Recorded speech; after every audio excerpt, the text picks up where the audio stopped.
Welcome to PTE practice. From the test memory. Talent war.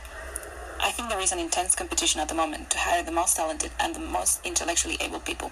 There is a time when I think companies had many of the advantages in the world, that it was the company's world, it was the boss's world. Now I think the reverse is the case. We have a shortage of talent both within countries and between countries. Have an intense battle between companies trying to hire the most talented workers and also between countries which are looking to recruit talented young people, talented young immigrants. We have this sense of immigrants being things that countries are battled to keep out and immigrants trying to get in, climb over the walls. I think the opposite is in fact the case. And the topic is that countries are trying to woo bright young people to get them to go to their universities and get them to become immigrants. So on many levels, talented is a premium.